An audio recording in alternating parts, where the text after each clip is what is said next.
Nada más voy a mostrarles la casa. Esta es mi casa, aquí nací, en Tepetitán, Macuspana, Tabasco.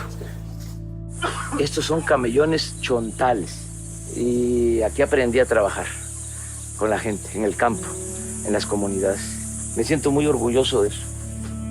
Yo les invito a que mantengamos la calma. Y fíjense que les estoy pidiendo algo el día de hoy que fuimos agredidos.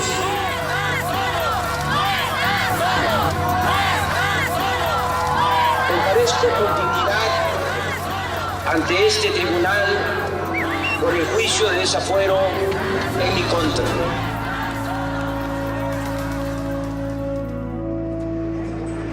Aquí vamos a estar despachando desde el 1 de diciembre del 2018. A Palacio o a la chingada. A Palenque, Chiapas. Pero yo creo que va a ser a Palacio, porque la gente quiere que haya un cambio.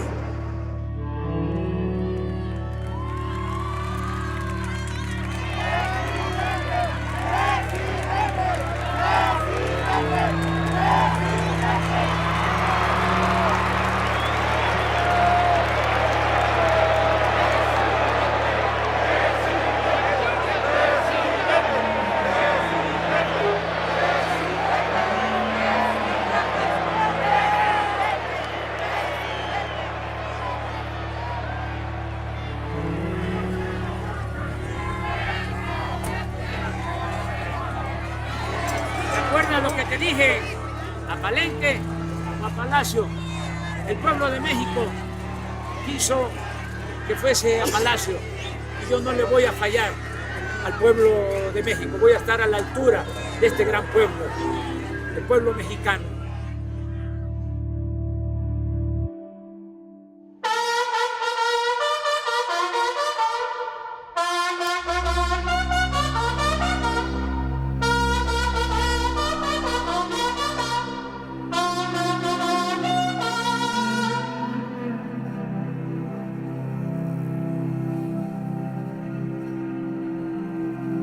La disponibilidad actual con esta fecha de corte, que es la de hoy, serían 28% disponibles, ocupado todavía el 72%. Para aquella petición de 1 millón de cubrebocas 3M que nos tiene parado el gobierno de Estados Unidos con la empresa 3M. Que es que la tasa de muertos anuales de 580 por cada 100,000 habitantes versus 25 que tiene COVID.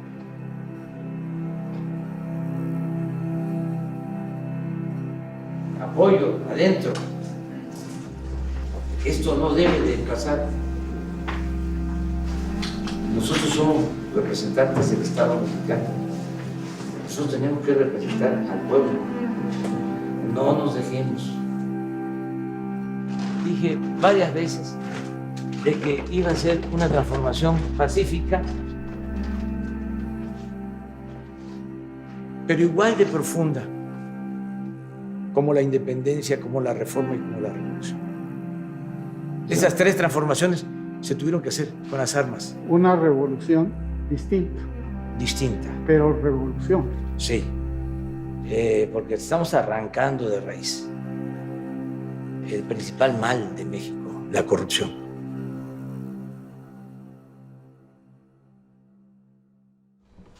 El despacho presidencial no es la silla famosa en la que no se quiso sentar Zapata.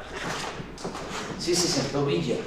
Zapata no quiso porque dijo que estaba embrujada. Yo de todas maneras la mandé a limpiar antes. Pero aquí trabajo, esta es la oficina del presidente. No se usaba porque, como sabes, los presidentes despachaban fundamentalmente en Los Pinos. Yo decidí venirme acá a Palacio, no solo a trabajar, sino también a vivir, como lo hizo en su tiempo Benito Juárez. Él vivió aquí, en la intendencia del imperio, en lo que era la intendencia del imperio, porque este palacio pues fue virreinal, pero también imperial. Aquí estuvo Maximiliano, Carlota, aquí hay todavía piezas de esa época del imperio. Y luego la República, antes y después del imperio. Estuvo aquí Juárez y aquí murió, y por eso decidí vivir aquí. Ven, te voy a mostrar. Esta es la parte, vamos a decir, más antigua, histórica, del palacio.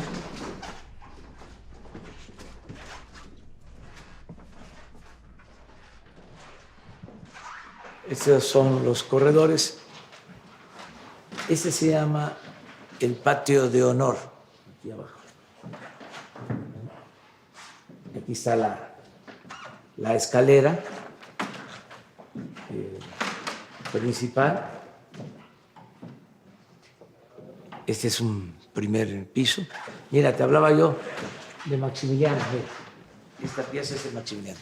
Esa pieza es del imperio. Este es el imperio. Esta es la corona. Lo mismo esto.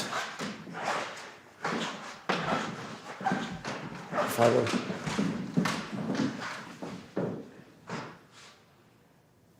Y ahí está el inefable. Sí. Ah, aquí están los presidentes. Es Comonfort, Juárez, Lerdo, Porfirio, Madero, Venustiano Carranza. Están todos. De la Huerta, Obregón, Calles, Portes Gil y todos los que siguieron. Mira, esta es una sala de juntas también.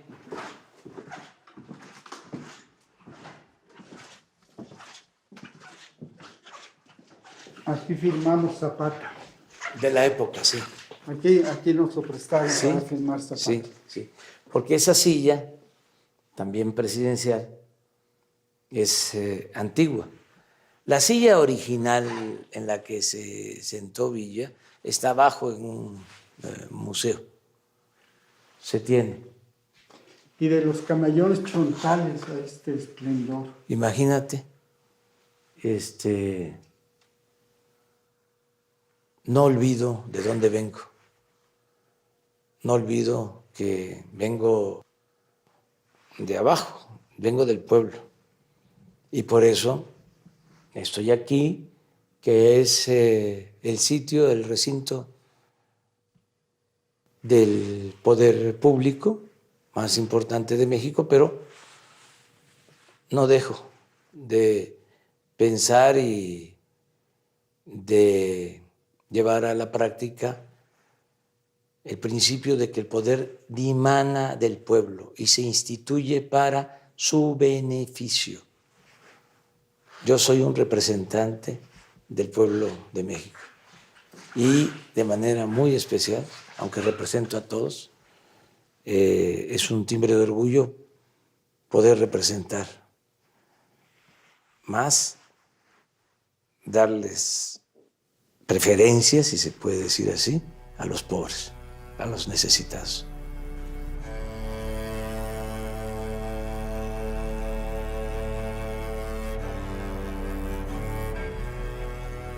Este es el Leona Vicario, tenía otro nombre. Se han ido también arreglando, pero mira qué majestuosos espacios, mira qué belleza. Este salón es el salón, lo bautizamos como Panamericano. Washington, Carlos III,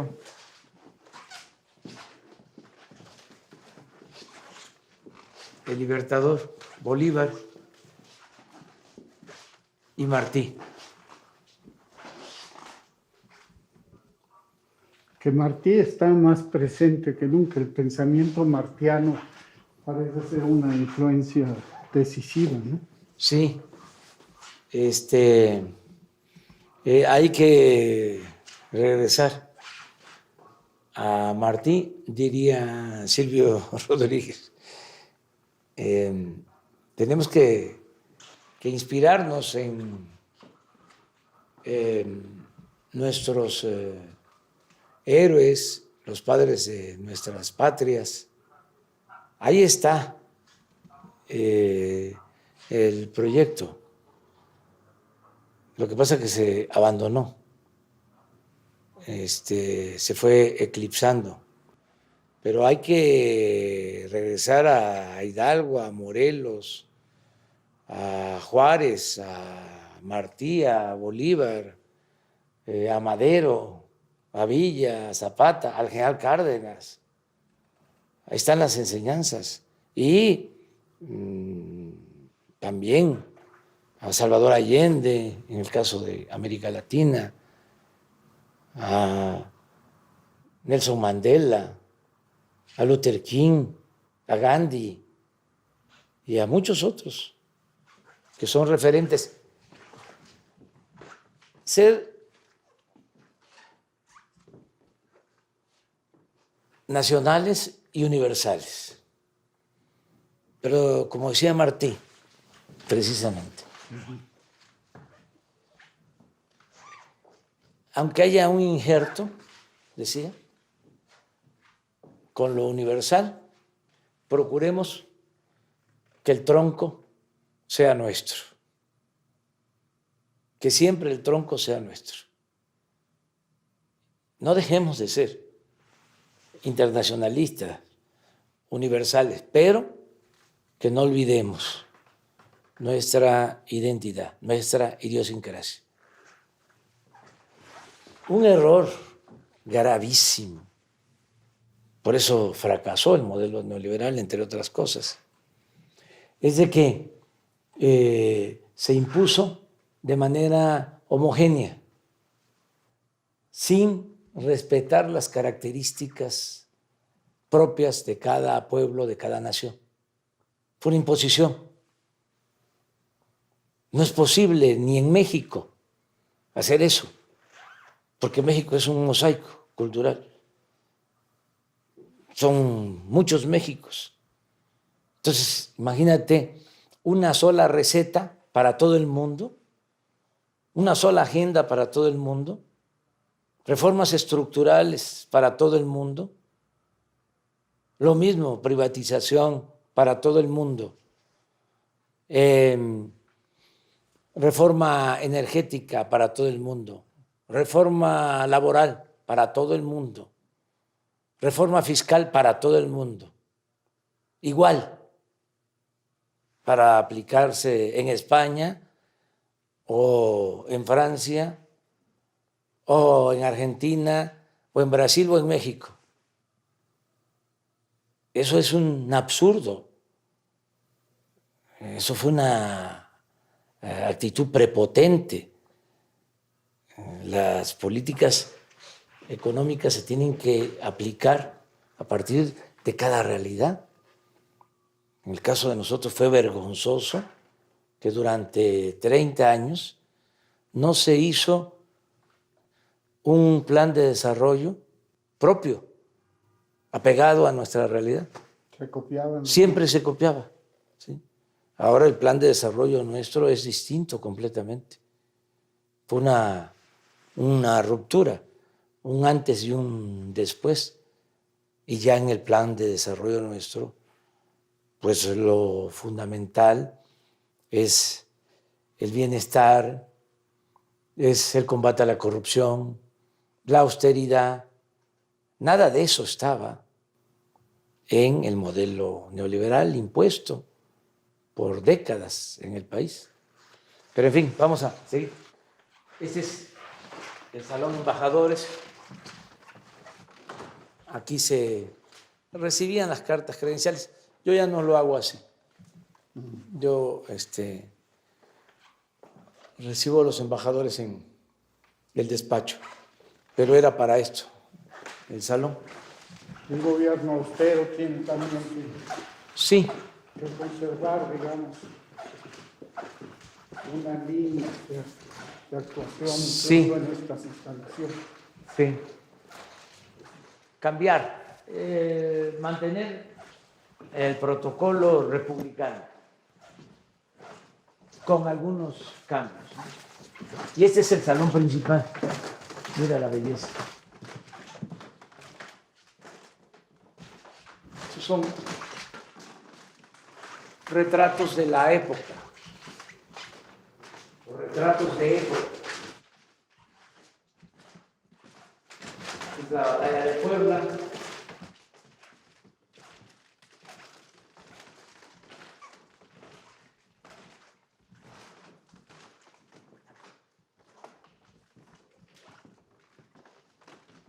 Ese está pintado 1868.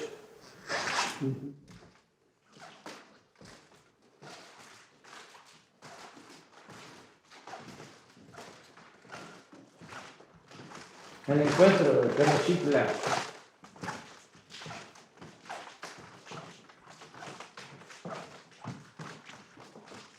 Moctezuma Cortés.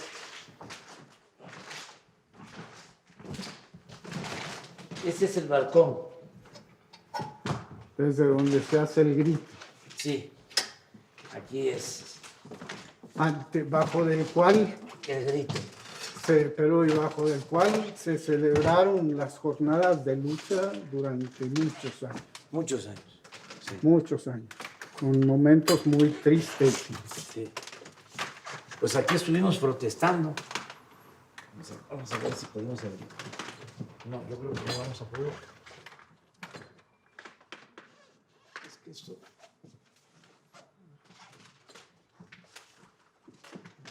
¿Podrás? No. Vamos a utilizar una silla de estas.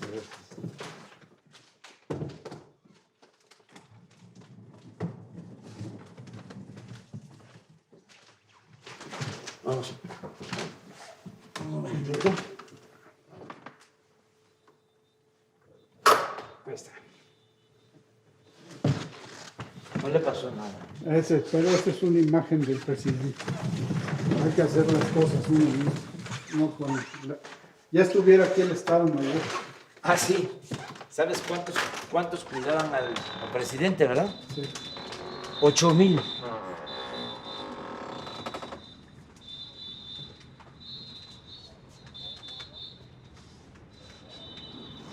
Esta es la plaza. Estamos en la cuarentena por el coronavirus. De todas maneras. Qué bueno que nos esté saludando. Para nosotros es un alivio saludar al primer mandatario de la nación. Nosotros votamos por usted porque sabíamos que era usted nuestro gallo y por eso está usted ahí. Qué bueno, señor presidente. Le agradecemos el apoyo a los adultos mayores, a las madres solteras, a los estudiantes, a todos, señor. Qué bueno. Necesitamos un presidente exactamente a la altura de usted. Venimos hoy porque el 27 de abril venimos y nadie nos atendió, señor. Y venimos con fundamento en el artículo 8, de forma respetuosa, porque sabemos que usted es un juarista de hueso colorado. Señor, lo felicitamos y ojalá su gobierno sea el mejor de todos. Hay malos funcionarios públicos, señor. Hay ellos, córralos. Venimos el 27 y nos oyeron, pero nadie nos atendió. Queremos una mesa de trabajo. Solicitamos el seguro de desempleo para las mujeres que están aquí. Tenemos una comisión de Messi y de la Tierra de los Muertos. de Tláhuac, de Milpalta, donde se estuvo allá arriba. Nosotros venimos porque creemos firmemente en Andrés Manuel López Obrador. Bueno, les van a atender ahora. Aquí lo esperamos, señor. Sí. Gracias, señor. Gracias. ¡Y arriba! Sana, López Obrador. sana distancia, sana distancia. Anda a distancia, señor. Sí, estuvimos en el balcón de allá enfrente. Allá. Allá. Es la jefatura de gobierno. Sí, te acuerdas, ¿no? Estuvimos hablando de cómo Ah, sí, me acuerdo que el de... desafuero de, Sí, de sí, que sí. se salió de ahí Sí. y ahora acá. Estaba la promesa de Guapalenque o Guapalacio. Guapalenque, Guapalacio, sí. Sí, ese video muy bueno. Vamos a hacerlo.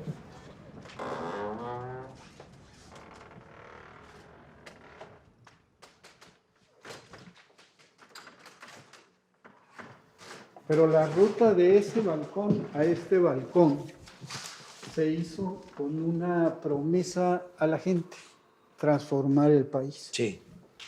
Yo siento que con la epidemia esta promesa va tomando cuerpo acelerada y profundamente.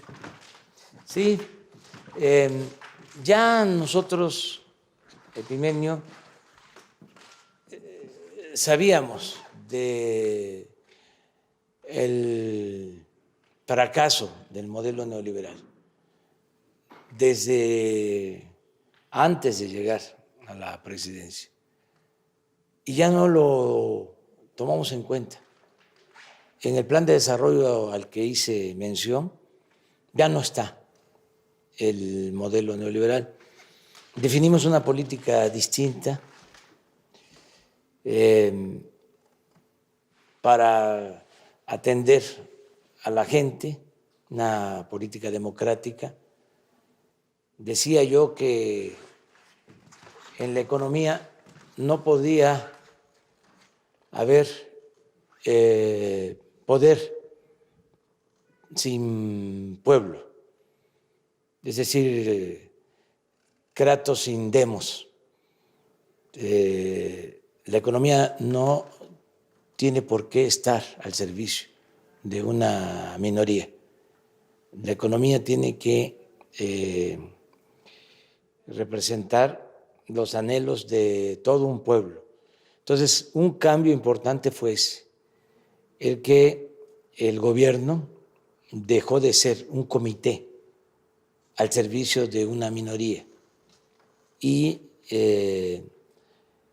ahora representa a todos los mexicanos, a ricos, a pobres, de todas las religiones, creyentes, no creyentes, de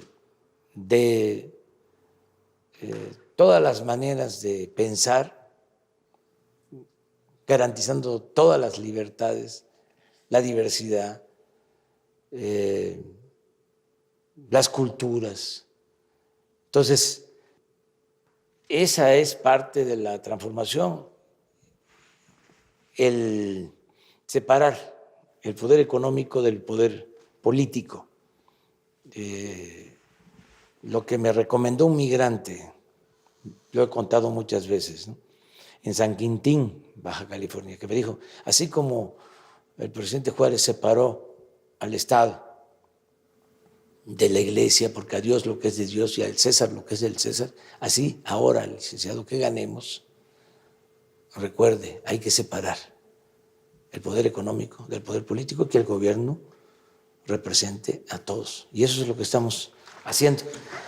Entonces, ya teníamos los lineamientos generales, ya se habían puesto en práctica esas acciones nuevas de atender a todos, pero de darle preferencia a los pobres, de no permitir la corrupción, de terminar con los privilegios fiscales, la mala costumbre de condonar los impuestos a las grandes corporaciones. No pagaban impuestos los de arriba, una gran injusticia, un agravio, el que todos los mexicanos pagaran impuestos y un puñado de privilegiados no cumpliera con su responsabilidad de contribuir en el desarrollo del país. Entonces, se les condonaban los impuestos. Estoy hablando de grandes corporaciones, miles de millones de pesos. Entonces, pusimos orden.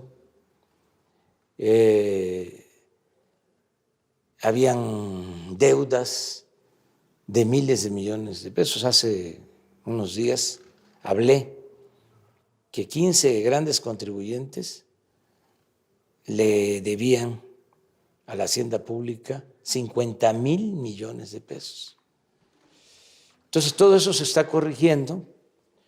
Ya es delito grave la corrupción, que no lo era, y muchos otros cambios. Y esto pues ha generado reacciones. No están de acuerdo los conservadores. ¿Por qué hablo de conservadurismo? Bueno, porque son los partidarios de mantener el statu quo, es decir, que se mantengan los privilegios, que continúe el régimen de injusticias, de corrupción. Entonces, ellos no ven con buenos ojos esta transformación, pero nosotros llegamos para transformar, no por la parafernalia del poder. Llegamos para hacer historia y no le vamos a fallar al pueblo. Entonces, ahora con la pandemia, esa misma política la hemos profundizado, porque cuando se presentaban crisis durante el tiempo del neoliberalismo, ¿qué se hacía? Bueno, pues se recurría a endeudar al país, se aumentaba el precio de las gasolinas,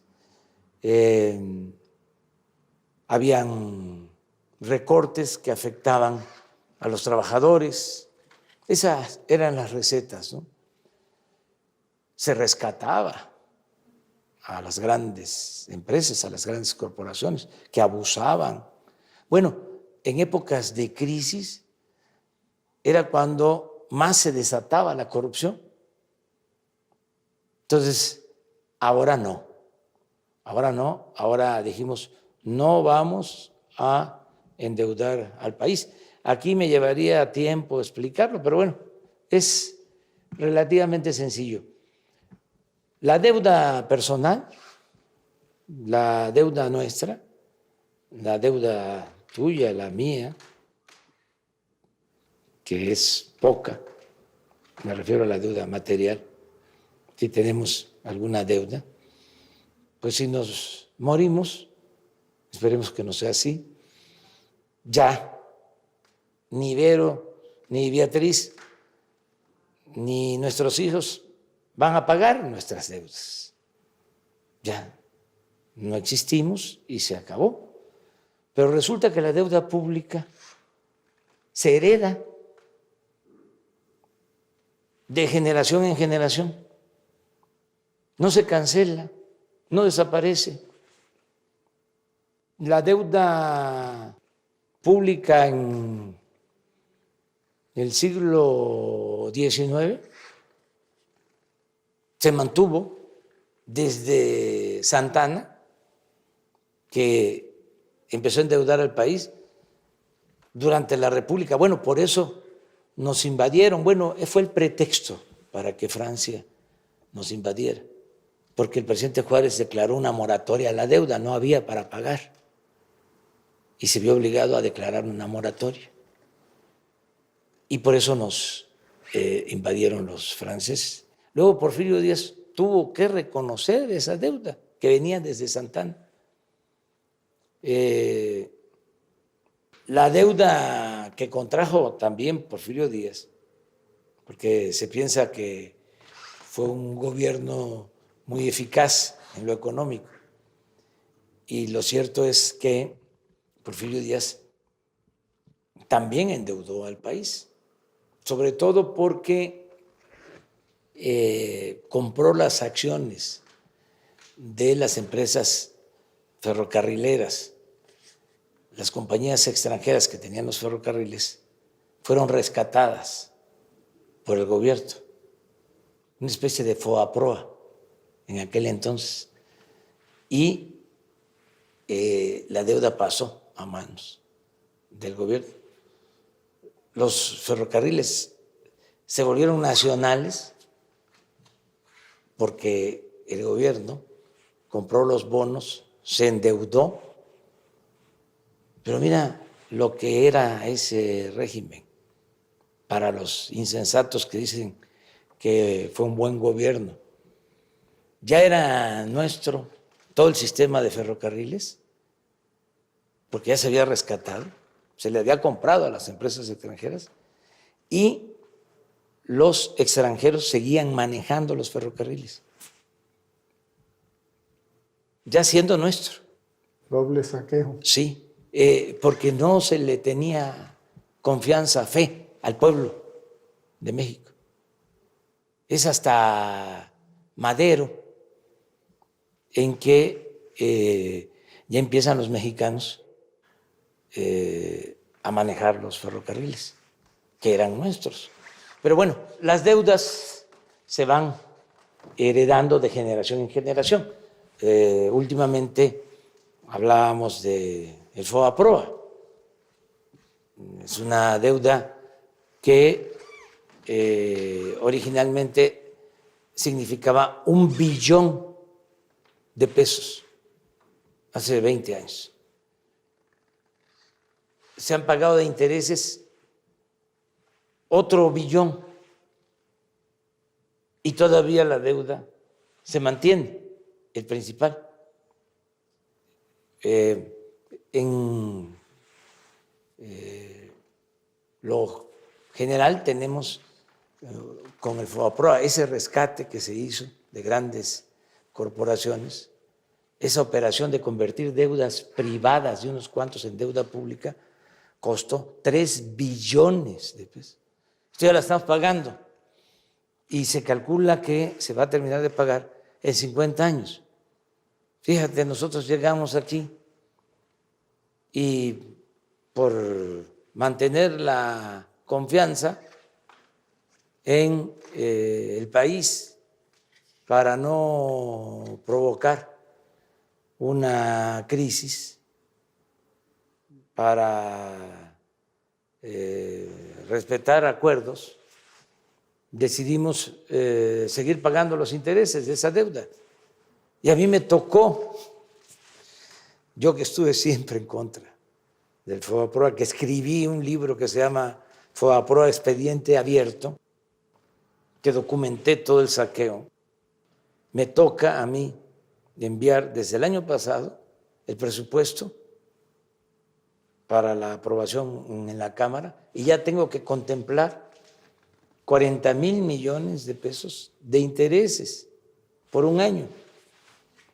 Este año también 40, 50,000 millones de pesos solo de intereses del FOAPROA. Entonces, no vamos a seguir con eso.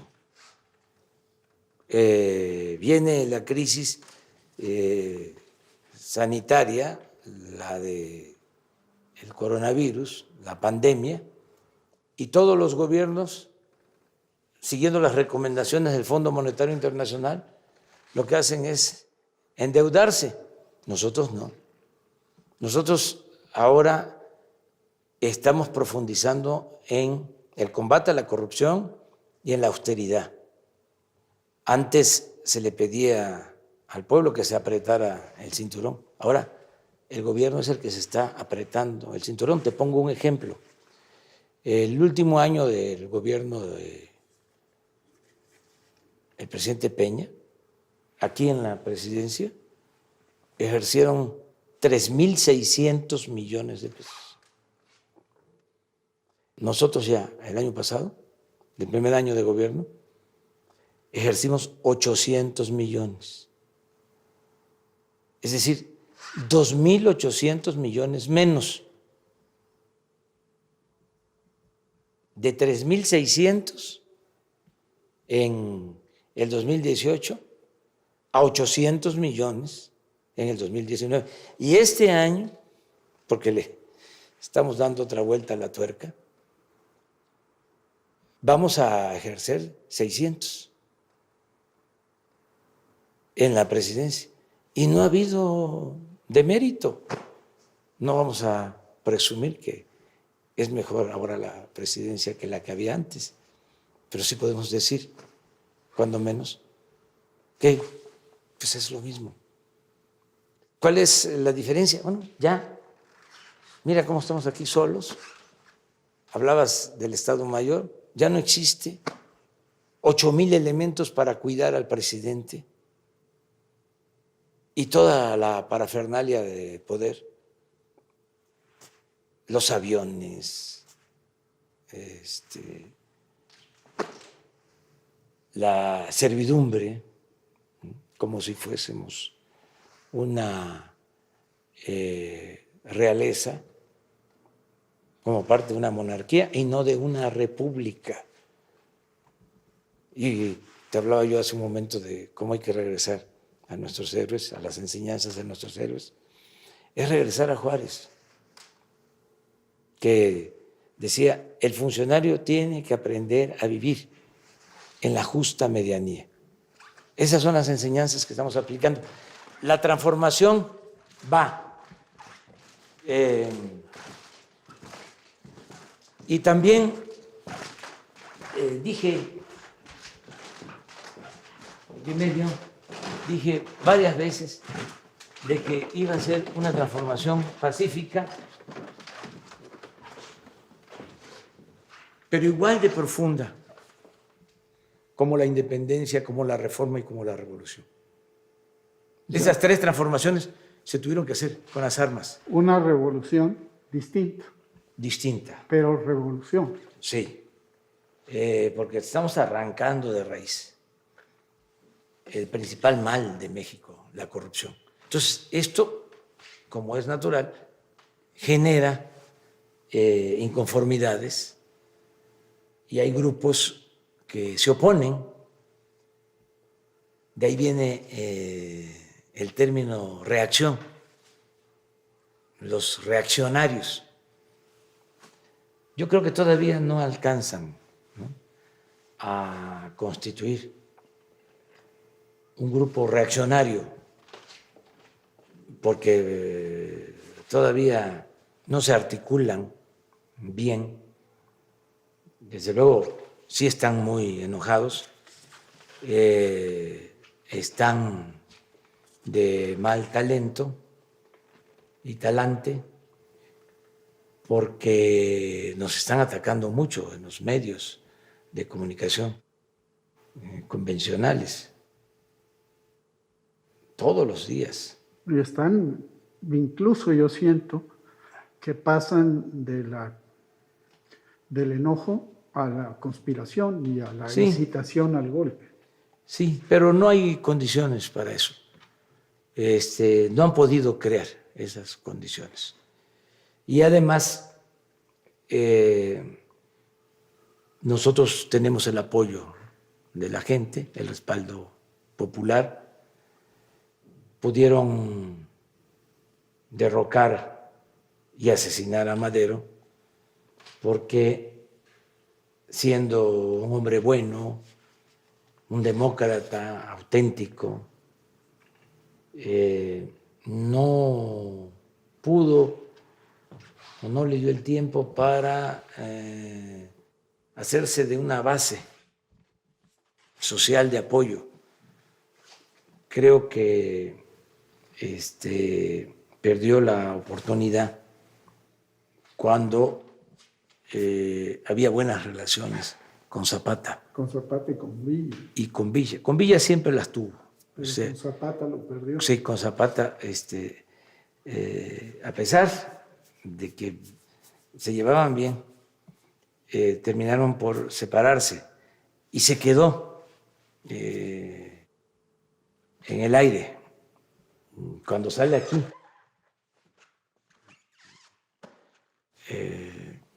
al momento de la traición hablarle a la gente, el pueblo no lo secunda. En cambio, sale Huerta y lo apoyan. Muy lamentable, de los tiempos más negros, tristes de nuestra historia, ese asesinato al apóstol de la democracia, a un hombre bueno. Bueno, en ese entonces también la prensa jugó un papel deleznable, porque atacaron mucho al presidente Madero. Ahora son, repito, situaciones distintas. Contamos con el apoyo de la gente, que eso es fundamental. Yo he dicho que cuando el pueblo ya no me quiera, como dice la canción, ese día voy a llorar y me voy a Palenque. No voy a estar yo a la fuerza. Un gobernante en un proceso de transformación sin apoyo popular no es nada. Y además no me interesa a mí el cargo si no es para transformar. Afortunadamente hay muy buena comunicación entre el pueblo y el gobierno, no hay divorcio y hay respaldo popular. Y lo otro que es distinto son los medios, que ahora no solo son los periódicos, la radio, la televisión, ayuda muchísimo lo de las redes sociales. Mucho lo de las redes sociales. Esa fue una gran transformación. No se ha entendido, pero es una bendición. Porque si no, nos tendrían cercados y podrían vencernos. Pero con las redes sociales hay defensa, hay réplica. Son millones los periodistas, los que interactúan en redes sociales, de ciudadanos que nos defienden. Entonces, está roto el bloqueo de siempre. Mira, hablando de Zapata, las redes sociales son un escudo. Nos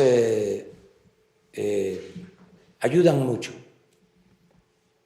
Fíjate lo que decía yo, no se entiende. El conservadurismo siempre se apoyó en los periódicos. Cuando Lucas Alamán, que era el asesor principal del conservadurismo, el líder intelectual del conservadurismo en el siglo XIX,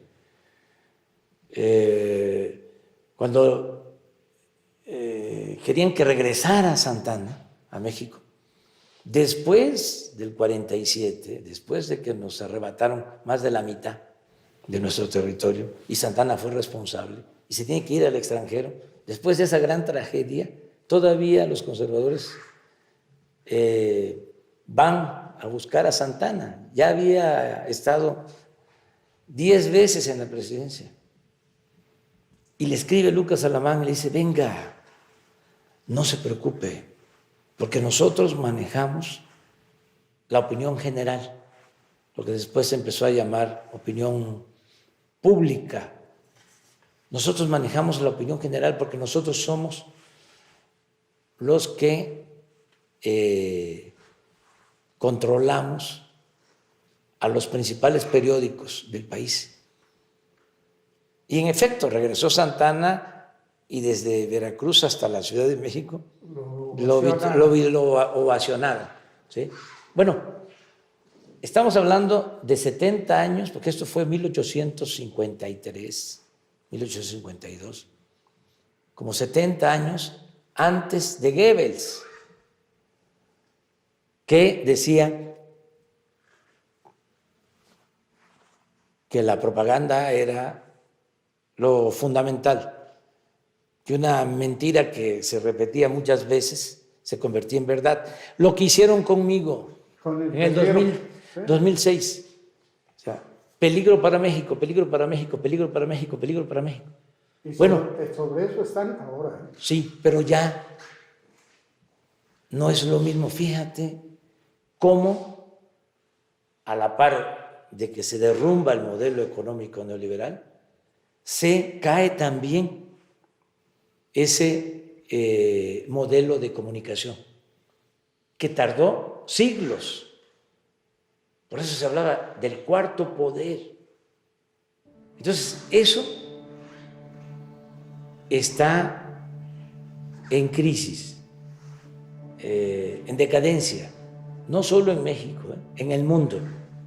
Por eso si el New York Times hace un artículo en contra del gobierno de México, pues digo, sí, está bien, es un periódico famoso, pero su influencia está muy acotada y puede ser un periódico famoso, pero si no tiene ética, ya no tiene efecto.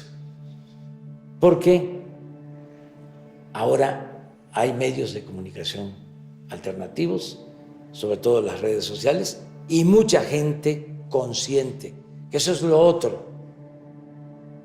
¿Cómo se dio una revolución de las conciencias? Un cambio de mentalidad. México está a la vanguardia en cuanto a politización de los ciudadanos. Es de los países, repito, con menos analfabetismo político en el mundo. Es algo excepcional. Pero vamos a platicar acá.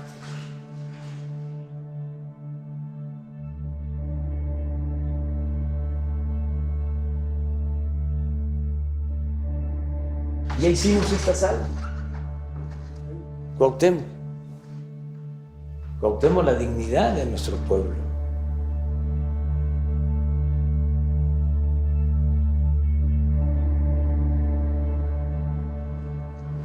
A ver si podemos. La escalera de honor.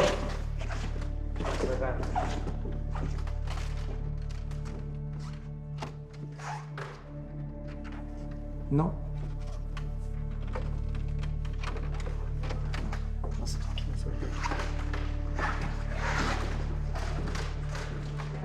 Sí, a ver si usamos. Jessy.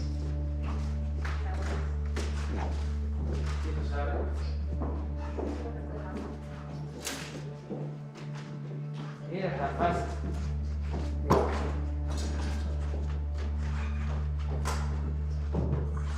¿Cómo te sientes? ¿Eh? No es la carne, son los años.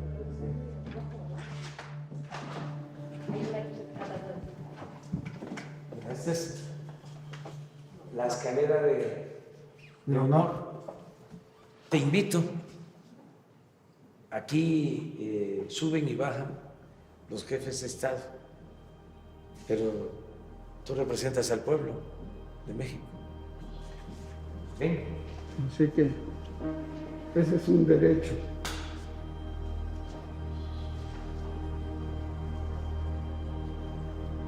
Y la frase de Vicente Guerrero: la patria es primero.